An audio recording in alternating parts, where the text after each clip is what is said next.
Olá pessoal, bem-vindos ao nosso giro semanal sobre o mercado financeiro. O bom humor do cenário externo, aliada à última ata da reunião do Copom, fizeram com que o nosso Ibovespa renovasse a sua máxima histórica, acima dos 139 mil pontos. Começando falando do cenário externo, os Estados Unidos anunciou, além do acordo com a China para a redução das tarifas, anunciou também um acordo com a Arábia Saudita para investimentos, principalmente em servidores nos Estados Unidos. Além disso, Donald Trump anunciou um possível acordo nuclear com o Irã, o que pode aí despejar ainda mais petróleo no mercado internacional, o que deve aí conter a inflação em nível global. Outra boa notícia dos Estados Unidos foi o CPI, a inflação ao consumidor, que registrou alta de 0,2%, abaixo do 0,3% esperado pelo mercado.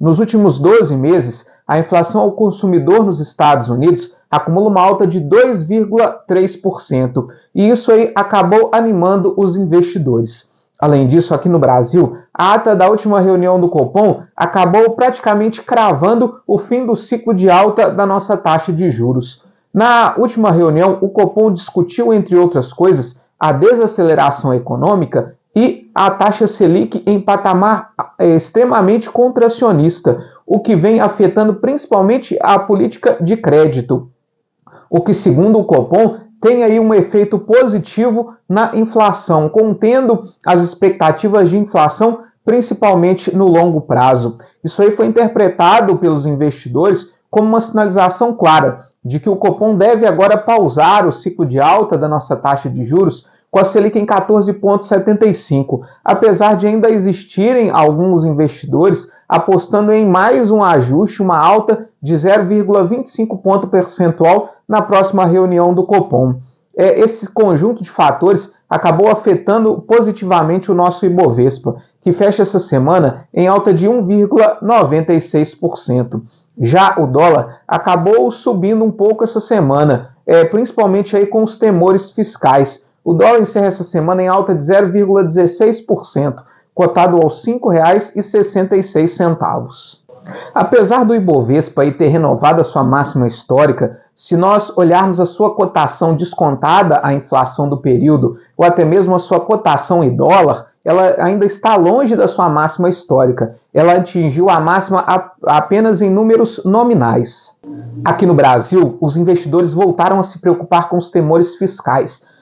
Depois do escândalo do INSS, que afetou bastante a popularidade do governo federal, principalmente do presidente Lula, foi noticiado essa semana que o governo estaria preparando aí um pacote de medidas para tentar resgatar a popularidade do presidente.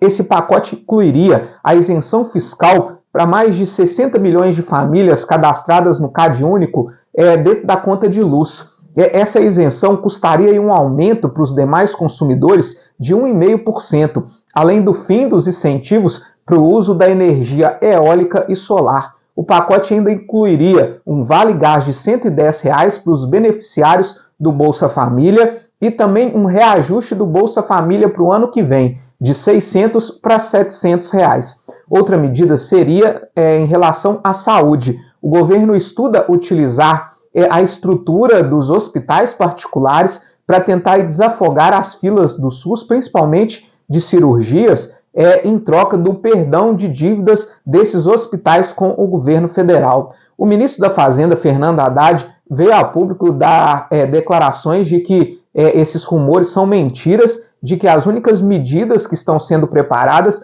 no sentido de se cumprir o pacote fiscal, principalmente o reajuste do Bolsa Família. Ele declarou que neste momento não há demanda para esse reajuste. Outra notícia que preocupa foi o caso de gripe aviária registrado em Montenegro, no Rio Grande do Sul. Foi registrado numa granja que usa aí as aves para o abate e venda no comércio. Isso fez com que a União Europeia, a Argentina e a China interrompessem as importações de carne de frango vindas do Brasil. Essa suspensão vale por 60 dias e a grande preocupação é que isso afete o agronegócio brasileiro. Apesar de ser um caso localizado, a suspensão desses países vale para todo o território nacional. Por outro lado, o presidente Lula, na sua viagem à China, anunciou uma série de acordos que podem beneficiar principalmente o nosso agro. Estima-se um aumento nas exportações de produtos agropecuários para a China em torno de 20 bilhões de dólares. O bom humor no mercado internacional favoreceu muito as bolsas de Nova York. O S&P 500 subiu 2,60%, a Nasdaq subiu 2,87% e o Dow Jones subiu 1,80%. Já na Europa, o Stoxx 600 subiu 2,03%, mesmo o PIB do primeiro trimestre da zona do euro tendo vindo abaixo do esperado. Nós tivemos ainda o primeiro encontro para um possível acordo de paz entre Rússia e Ucrânia. Foi o primeiro encontro que aconteceu desde o início da guerra há mais de 3 anos. Porém, não participaram desse encontro o presidente da Rússia, Vladimir Putin, nem o presidente da Ucrânia, Vladimir Zelensky. Donald Trump, presidente dos Estados Unidos, disse que não vai haver nenhum acordo de paz antes dele se encontrar com Vladimir Putin na Rússia. A renda fixa fechou a semana praticamente estável, com essa possibilidade aí do fim do ciclo da alta de juros na nossa taxa Selic. O DI para janeiro de 2026 teve leve queda de 0,04 pontos percentuais, encerra cotado a 14,74%. Já o IMA geral, a carteira de títulos públicos, acumula uma alta esse mês de maio de 0,82%. Enquanto isso, os pré-fixados acumulam uma alta de 0,5%. Aqui no Brasil, nós tivemos ainda a divulgação do volume de serviços, que veio abaixo do esperado, registrou alta de 0,3%.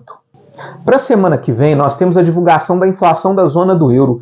Também temos as falas de diversos dirigentes do Banco Central dos Estados Unidos, que podem dar indicação aí sobre o rumo de juros por lá. Existe uma expectativa do mercado financeiro de pelo menos 2 quedas de juros nos Estados Unidos ainda esse ano. Aqui no Brasil saiu o IBC-BR, que é o índice de atividade econômica medido pelo Banco Central, considerado aí uma prévia do nosso PIB. Sai também a prévia da inflação oficial, o IPCA 15, que é medido pelo IBGE.